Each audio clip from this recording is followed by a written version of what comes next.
Presentation layer. Anyways, तो start करें। What is a transport layer? ठीक है, सो ट्रांसपोर्ट लेयर क्या है? So obviously it is a 4 layer of ओएसी reference model. I don't think so कि इसमें कोई इशू होगा। अब ये कुछ पॉइंट्स है, ये सारे मैं वन बाय वन एक्सप्लेन करूंगा। सेगमेंटेशन क्या होती है, रीअसेंबलिंग क्या होती है, टीसीपी थ्री वे हैंडशेक क्या होता है, विंडोइंग क्या होती है, पीडीयू। पीडीयू इसका होता है सेगमेंट्स। ठीक है, जो सॉफ्टवेयर होती है उसका पीडीयू होता है डाटा, ट्रांसपोर्ट लेयर का पीडीयू होता है सेगमेंट्स। मल्टीप्लेक्सिंग क्या होती है, डीमल्टीप्लेक्सिंग क्या होती है, एड्रेसेस ट्रांसपोर्ट लेयर पे कौन से यूज होते हैं, जो कि पोर्ट नंबर यूज होते हैं, and TCP UDP are the most important protocol of the transport layer. So ये कॉन्सेप्ट है।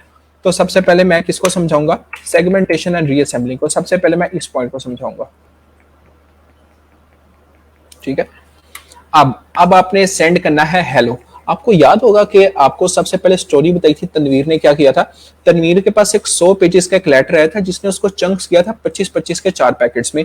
इसी तरह आपका हेलो है, पूरा हेलो। ठीक है, तो ट्रांसपोर्ट लेयर का क्या काम है? आपका जो भी डाटा आ रहा है उसको चंक्स की फॉर्म में डिवाइड करना। मतलब उसने एच को अलग डिवाइड कर दिया, ई को अलग डिवाइड कर दिया, एल को अलग कर दिया, ये वाले एल को अलग कर दिया और ओ को अलग डिवाइड कर दिया। इसने उस तरह डिफरेंट चंक्स बना लिए। ठीक है, अभी आप ये भूल जाए, इसके नीचे 1 2 3 4 5 लिखा हुआ है, इसको भूल जाए। अच्छा, ये वाले हेलो चंक्स बने और चंक्स उसने सेंड करना शुरू कर दिए आगे लेयर्स पे, अगली लेयर्स पे। कि ये पॉसिबिलिटी है आपको ये वाला एल पहले मिल जाए, फिर ये वाला एच पहले मिल जाए, दूसरे नंबर पे मिल जाए, फिर ये तीसरे नंबर पे मिल जाए, ये चौथे नंबर पे मिल जाए, ये पांचवें नंबर पे मिल जाए।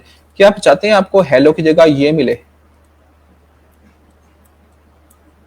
ठीक है, ये देखें, ये तो मैसेज का मतलब ही चेंज हो गया ना कि क्या, क्योंकि पॉसिबिलिटी है ये पैकेट पहले पहुंच जाए, फिर ये पहुंच जाए, फिर ये पहुंच जाए। ठीक है, तो आपको नहीं लगता कि अगर ऐसे होगा कि ये मैसेज का जो फॉर्मेट है या मतलब है वो टोटली चेंज हो जाएगा? तो ये बात, सबसे पहले एक बात, सेगमेंट्स तो आपने बनाने ही बनाने हैं। ठीक है, साथ में सेगमेंट्स के इंडेक्स नंबर भी आपने साथ लिखना है। जैसे ये 1 है, ये 2 है, ये 3 है, ये 4 है। ये अल्टीमेट आप काम नहीं कर रहे थे, आपके बिहाफ पे आपका सिस्टम काम कर रहा है। और ये 5 है। अच्छा, जब ये रिसीविंग साइड पे पहुंचेगी ना, जब रिसीविंग साइड पे पहुंचेगी तो सबसे पहले सॉर्टिंग होगी। सॉर्टिंग क्या कहते हैं? सबसे पहले नंबर 1 आएगा, फिर नंबर 2 आएगा, फिर नंबर 3 आएगा, फिर नंबर 4 आएगा, फिर नंबर 5 आएगा। तो ऐसी कोई पॉसिबिलिटी नहीं बनती कि आप हेलो सेंड करें और आपको हेलो की जगह ये रिसीव हो जाए। नो, सॉर्टिंग होने के बाद हेलो होगा, इसके बाद दोबारा वो सेगमेंट्स एक हेलो में कन्वर्ट होंगे, एंड द एंड आपको हेलो मिल जाएगा। ठीक है, तो क्विकली एक जरा मुझे ये बता दें कि आपको सेगमेंटेशन एंड रीअसेंबलिंग की समझ में, ये रीअसेंबल हो रहे हैं, सारे सॉर्ट हो रहे हैं। पहले 1 आ रहा है, फिर 2 आ रहा है, फिर 3 आ रहा है, फिर 4, फिर 5। ठीक है, सेगमेंटेशन हुई। सेगमेंटेशन बोलते हैं पैकेट्स का आपस में टूटना। जैसे हेलो को मैंने डिफरेंट चंक्स में डिवाइड कर लिया, ये आपकी सेगमेंटेशन है। और जो सॉर्ट हो रहे हैं दोबारा रिसीविंग एंड पे 1 2 3 4 5 के अकॉर्डिंग, ये आपकी रीअसेंबलिंग है। तो transport layer is the responsible for segmentation and reassembling. So this is the example of segmentation layer and reassembling. अब आपको बहुत अच्छे से पता है सेगमेंटेशन एंड रीअसेंबलिंग क्या होती है। अब टीसीपी यूडीपी समझाने से पहले ना मैं क्या करता हूँ, हाँ, सेगमेंटेशन के बाद आता है आपका टीसीपी, आता है आपका यूडीपी आता है। अब टीसीपी क्या है, यूडीपी क्या है? Transmission control protocol and user datagram protocol. ठीक है, ये कुछ लोग इसको ट्रांसपोर्ट कंट्रोल प्रोटोकॉल भी कहते हैं। ठीक है, यूजर डाटाग्राम प्रोटोकॉल ये। ठीक है, तो transmission control protocol and user datagram protocol, अब ये 2 डिफरेंट प्रोटोकॉल्स हैं। ठीक है, अब आपको एक स्टोरी सुनाता हूँ। आप रहते हैं फैसलाबाद में, क्योंकि मैं भी फैसलाबाद में रहता हूँ। आपका कोई दोस्त आता है सरगोदा से आपसे मिलने। ठीक है, सरगोदा से मिलने आपके पास वो फैसलाबाद आ जाता है यहाँ। ठीक है, आप उसे खाना खिलाते हैं। ठीक है, गप्पे शप्पे लड़ाते हैं। ठीक है, आउटिंग वगैरह करते हैं। अब दोस्त के जाने का टाइम होता है। ठीक है, आप क्या करते हो, ये मेरा कोई बस टर्मिनल है। ठीक है, आप दोस्त को बिठाने बस टर्मिनल चले जाते हो। ठीक है, और जब बस टर्मिनल पे बिठा रहे हो तो आप दोस्त को कहते हो कि घर जाके मुझे कॉल कर देना कि आप पहुंच गए हो। ठीक है, ये बस टर्मिनल से बैठ के आपका दोस्त उसको घर चला जाता है और घर जाके एक फोन कॉल कर देता है। फोन कॉल करने से एक्नॉलेजमेंट मिल जाती है इसको कि हाँ, जो मेरा फ्रेंड आया था वो सही सलामत अपने घर सरगोदा पहुंच गया है। ठीक है, ये एक एग्जांपल है टीसीपी प्रोटोकॉल की। मतलब कि अगर कोई डिवाइस ए है, ये डिवाइस ए है और ये डिवाइस बी को डाटा सेंड कर रही है। ठीक है, जब तक डिवाइस बी बोलेगी नहीं ना कि मुझे डाटा मिल गया, नेक्स्ट भेजो, उस टाइम तक डिवाइस ए कभी भी डाटा नहीं सेंड करेगी। ठीक है, तो डिवाइस ए को क्या चाहिए, डिवाइस ए डिवाइस बी को डाटा सेंड करिए, अल्टीमेट डिवाइस ए को चाहिए एक्नॉलेजमेंट के आगे डाटा मिल गया। अब जैसे ही उसको एक्नॉलेजमेंट मिल जाएगी वो फिर दूसरा पैकेट सेंड करेगी, जब दूसरे पैकेट का एक्नॉलेजमेंट मिल जाएगी फिर वो तीसरा सेंड करेगी, जब तीसरे की मिल जाएगी फिर वो चौथा सेंड करेगी। ठीक है, तो टीसीपी इज अ प्रोटोकॉल जो कि सिर्फ और सिर्फ एक्नॉलेजमेंट के ऊपर वर्क करता है। अगर एक्नॉलेजमेंट नहीं आई तो बिलीव मी वहां कम्युनिकेशन स्टॉप हो जाएगी, आपकी कम्युनिकेशन कभी भी प्रोसेस नहीं हो सकती। ये एक एग्जांपल है टीसीपी की। टीसीपी क्या करेगा, अगेन रिपीट करूं, एक्नॉलेजमेंट रिक्वायर है। अगर आपने एक पैकेट पीसीबी को सेंड किया है तो जब तक पीसीबी आपको एक्नॉलेजमेंट नहीं देता कभी भी पीसीए अगला पैकेट सेंड नहीं करेगा। सो this is the concept of a transmission control protocol. And what is UDP, user datagram protocol. Same case हुआ, सरगोदा में आपका दोस्त मिलने आया, आपने उसके साथ खाना खाया, आउटिंग वगैरह की, आउटिंग वगैरह करके बस टर्मिनल पे छोड़ गए। बस टर्मिनल पे आपने बोला कि जाके कॉल या मैसेज कर देना कि तुम पहुंच गए हो। वो बैठ के चला गया, लेकिन उसने वहां जाके कोई मैसेज या कॉल नहीं की। अब इसके पास क्या प्रूफ है, क्या इसका दोस्त वहां से सलामत पहुंच गया या नहीं पहुंच गया? इसको किसी भी किस्म की कोई एक्नॉलेजमेंट नहीं मिली। ठीक है, इस तरीके की कम्युनिकेशन के लिए जो प्रोटोकॉल यूज होता है वो होता है यूडीपी, यूजर डाटाग्राम प्रोटोकॉल।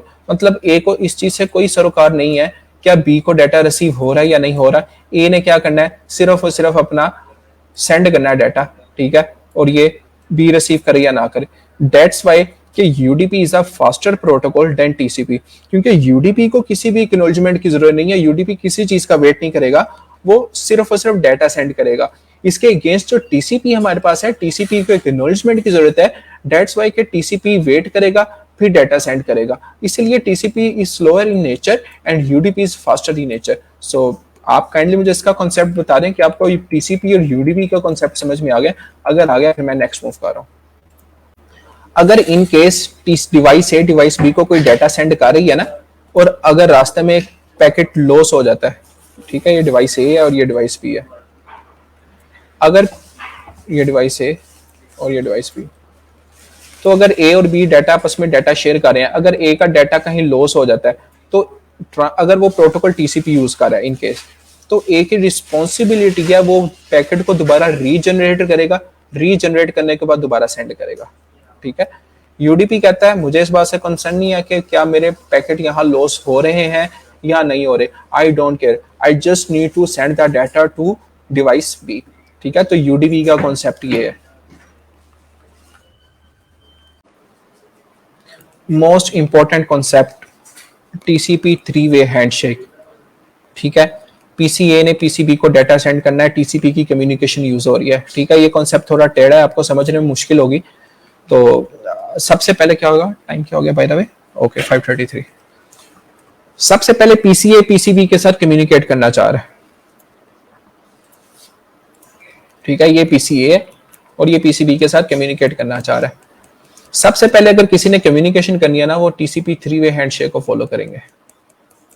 ठीक है, टीसीपी 3-वे हैंडशेक को फॉलो करना है। सबसे पहले पीसीए एक सिंक का पैकेट भेजेगा, सिंक्रोनाइजेशन का पैकेट भेजेगा। यहाँ कोई भी वैल्यू हो सकती है। यहाँ सपोज करें आप 100 लिखते हैं, अगर नेक्स्ट लेक्चर में अगर मौका मिला तो मैं आपको जरूर कैप्चर करके दिखाऊंगा, बल्कि मैं शहरियार सर से भी रिक्वेस्ट करूंगा कि आप काइंडली कैप्चर पैकेट करके दिखाएं। अगर आप किसी भी वेबसाइट पे एक्सेस करते हैं तो कैसे टीसीपी 3-वे हैंडशेक कैसे कैप्चर होती हैं, इसके लिए एक टूल होता है वाइल्ड शार्क। मैं वाइल्ड शार्क का टूल यूज करूंगा। तो ये सीक्वेंस नंबर 100 है। एक्नॉलेजमेंट 0 है। इस 0 का मतलब है कि अभी किसी भी किस्म की एक्नॉलेजमेंट नहीं आई, या इसका ये मतलब है कि मैं एक्सपेक्ट नहीं कर रहा कि तुम मेरे साथ कम्युनिकेशन करोगे या नहीं करोगे। ठीक है, इस बात का मतलब ये है 0 का। और ये कंट्रोल टाइप क्या है, ये एक सिंक का पैकेट है। ठीक है, तो पीसीए ने पीसी2 को एक सिंक का पैकेट भेजा, एक 100 sequence number, this is a random number and this number can be anything. ठीक है, एक्नॉलेजमेंट अभी कुछ एक्सपेक्टेशन नहीं है, इसको कोई एक्नॉलेजमेंट नहीं है क्या पीसीबी इसके साथ कम्युनिकेट करेगा या नहीं करेगा। ठीक है, एक बात हमेशा याद रखें, जब तक पीसीबी इस सीक्वेंस का एक्नॉलेजमेंट नहीं ना भेज देता, तब तक दोनों में कभी भी कम्युनिकेशन स्टार्ट नहीं होगी, क्योंकि आपको पता है टीसीपी हमेशा एक्नॉलेजमेंट बेस है, उसको उसका क्या चाहिए, एक्नॉलेजमेंट चाहिए। अब पीसीबी पीसीए को सिंक सेंड कर रहा है, एक्नॉलेजमेंट सेंड कर रहा है। ठीक है, वो कहता है कि मेरा सीक्वेंस नंबर 300 है। ठीक है, 300 अब कुछ भी हो सकता है। ठीक है, उसने एक एक्नॉलेजमेंट भेज दिया है, एक्नॉलेजमेंट उसने 101 भेजा है। इस 101 का क्या मतलब है, इस 101 का मतलब ये है कि तुमने जो मुझे 100 भेजा है वो मुझे मिल गया। अब मैं एक्सपेक्ट कर रहा हूं कि जो तुम मुझे अगला पैकेट भेजोगे वो 101 भेजोगे। अगेन रिपीट कर रहा हूं, एक्नॉलेजमेंट का मतलब ये है, 101 का मतलब ये है कि तुमने जो मुझे 100 सेंड किया वो मुझे मिल गया। अब तुम मुझे अगला पैकेट जो सेंड करोगे ना वो 101 सेंड करोगे। और इस पैकेट टाइप की क्या टाइप है? सिंक का एक्नॉलेजमेंट। ये जो सिंक भेजा था उसका एक्नॉलेजमेंट है, ठीक है।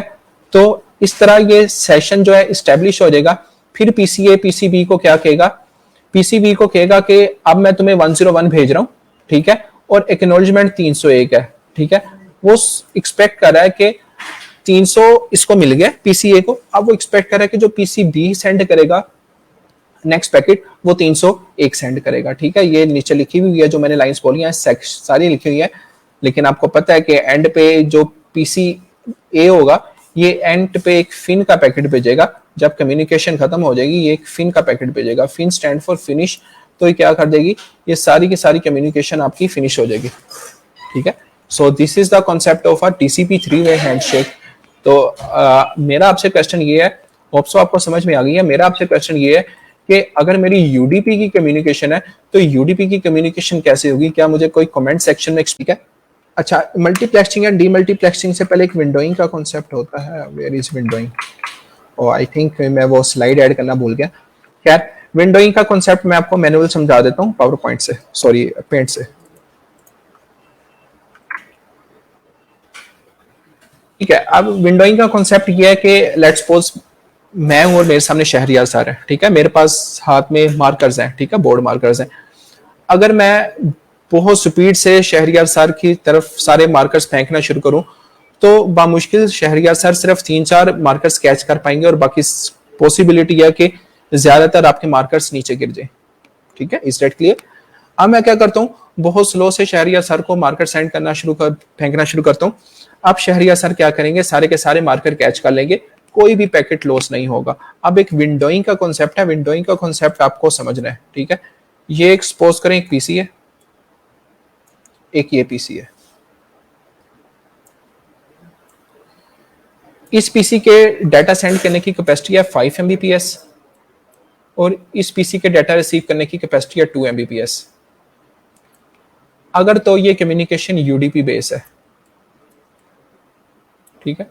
अगर ये कम्युनिकेशन यूडीपी बेस है, पीसीए कहता है मुझे इस बात से कोई कंसर्न नहीं है कि तुम्हारी 2 है या क्या है, मैं तो अपनी स्पीड के हिसाब से डाटा सेंड करूंगा। तुम कैच कर सकते हो तो कर लो, नहीं कर सकते ना करो, मुझे इस चीज से कोई कंसर्न नहीं, मैंने तो 5 MBPS की स्पीड से ही डाटा सेंड करना है, ठीक है। लेकिन अगर आपकी कम्युनिकेशन है टीसीपी बेस तो पीसीए कहता है कि मजबूरी है मेरी कि मैं क्या कर रहा हूं, मैं तुम्हारी स्पीड के बराबर आऊंगा। आल तो मेरी स्पीड 5 MBPS है लेकिन मैं कभी भी 5 MBPS से डाटा सेंड नहीं कर सकता। मैं सबसे पहले 2 MBPS की स्पीड पे आऊंगा एंड 2 MBPS की स्पीड से तुम्हें डाटा सेंड करना मैं स्टार्ट करूंगा ताकि तुम सारे के सारे पैकेट्स कैच कर लो और कोई भी ड्रॉप ना हो और मुझे हर एक पैकेट की एक्नॉलेजमेंट मिलती जाए। विंडोइंग का कॉन्सेप्ट अगर आपको समझ में आ गया तो आप काइंडली कमेंट सेक्शन में लिखिए। विंडोइंग का कॉन्सेप्ट ये है कि अगर तो यूडीपी बेस्ड कम्युनिकेशन है और इसकी स्पीड अगर 5 MBPS है, इसकी स्पीड 2 MBPS है, तो ये पीसी 5 MBPS की स्पीड से डाटा सेंड करेगा।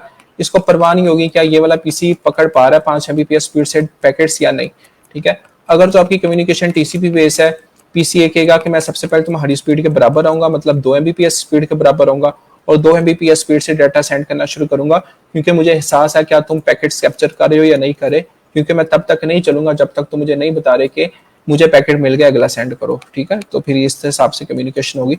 सो होप सो आपको विंडोइंग भी कॉन्सेप्ट समझ में आ गया। तो जैसे मैंने आपको पहले बताया था कि जो लेयर्स हैं, एप्लीकेशन लेयर, प्रेजेंटेशन लेयर या सेशन लेयर, इसको आप सॉफ्ट लेयर्स बोलते हो, ठीक है। अब बहुत सारे स्टूडेंट्स ने पूछा था सर क्यों बोलते हैं सॉफ्ट लेयर्स, ठीक है। तो याद रखो आपकी जो एप्लीकेशन लेयर है ना वो हमेशा इन्वॉल्वमेंट होती है उसमें सॉफ्टवेयर की होती है, वहां कभी भी हार्डवेयर की इन्वॉल्वमेंट नहीं होती। चाहे आप अपनी एप्लीकेशन देख लो आपका सॉफ्टवेयर है, ठीक है। प्रेजेंटेशन लेयर देख लो आपकी सॉफ्टवेयर है, ठीक है। आपकी सेशन लेयर देख लो आपका सॉफ्टवेयर है, ठीक है। इसमें किसी भी किस्म की हार्डवेयर की इन्वॉल्वमेंट नहीं होती, ठीक है। ट्रांसपोर्ट को आप कहते हो इंटरमीडिएटरी लेयर, ठीक है, या इंटरमीडिएट लेयर। तो इंटरमीडिएट लेयर ये होती है और जो आपकी नेटवर्क लेयर होती है, डाटा लिंक लेयर होती है और फिजिकल लेयर होती है, आप इसको बोलते हो हार्ड लेयर, ठीक है। तो आप इसको हार्ड लेयर बोलते हो। तो transport layer is a layer जो कि sorry so transport layer is a layer जो कि आपकी सॉफ्ट लेयर्स और हार्ड लेयर्स के दरमियान में जो इंटरेक्शन पैदा करती है वो आपकी ट्रांसपोर्ट लेयर कहलाती है। ठीक है, ये भी डेफिनेशन है, इंटरमीडिएट लेयर है जो कि आपकी सॉफ्ट लेयर्स को हार्ड लेयर्स में आपस में इंटरेक्शन या कनेक्ट करवाती है, उसको आप क्या कहते हो, ट्रांसपोर्ट लेयर कहते हो। ट्रांसपोर्ट लेयर हमेशा अपनी जो करती है डिसाइड करती है वो पोर्ट एड्रेस की बेस पे करती है। तो ये क्या होता है कि जो याहू का डाटा आता है वो भी ट्रांसपोर्ट लेयर पे आके इकट्ठा हो जाता है, नेटअकैड का डाटा भी एक जगह ट्रांसपोर्ट लेयर पे आके इकट्ठा होता है, एंड फेसबुक का डाटा भी यहाँ आके इकट्ठा हो जाता है। ठीक है, ये आपका डाटा इकट्ठा हो गया। इस कॉन्सेप्ट को कहते हैं मल्टीप्लेक्सिंग। ठीक है, ये मल्टीप्लेक्सिंग है। तो अब डीमल्टीप्लेक्सिंग क्या होती है? अब ट्रांसपोर्ट लेयर अपने एल्गोरिथम के हिसाब से जो याहू का डाटा आ रहा है वो याहू के सर्वर पे भेज देगा, जो netacad.com का डाटा आ रहा है वो netacad के सर्वर पे भेज देगा, और जो फेसबुक का डाटा आ रहा है वो फेसबुक के सर्वर्स पे भेज देगा। ठीक है, तो कभी भी ऐसा नहीं हो सकता कि याहू का डाटा जो है netacad पे लीक हो जाए या facebook.com का डाटा yahoo.com पे लीक हो जाए। ठीक है, ये कॉन्सेप्ट है मल्टीप्लेक्सिंग का और डीमल्टीप्लेक्सिंग का। एंड मैं अगेन अपनी ट्रांसपोर्ट लेयर पे जाऊंगा। ट्रांसपोर्ट लेयर पे जाने के बाद मैं क्या करूंगा कि आई थिंक आपको इस पॉइंट की समझ आ गई। You know what is a segmentation and reassembling, you know what is a TCP three way handshake, you know what is a windowing, you know the PDU of the transport layer is a segments, you know what is a multiplexing, you know what is a demultiplexing, and you know what is a addressing। अच्छा, जो addresses use होते हैं ना transport layer पे वो हमेशा port number use होते हैं। जैसे अगर मैं टेलनेट की बात करूं तो टेलनेट एक प्रोटोकॉल है जो कि सॉरी प्रोटोकॉल तो नहीं कह सकते, इसको यूटिलिटी है जो कि पोर्ट नंबर 23 पे यूज होती है। ठीक है, इसी तरह आपका SMTP है, सिंपल मेल ट्रांसफर प्रोटोकॉल, जो कि आपका पोर्ट नंबर आई थिंक 25 पे यूज होता है।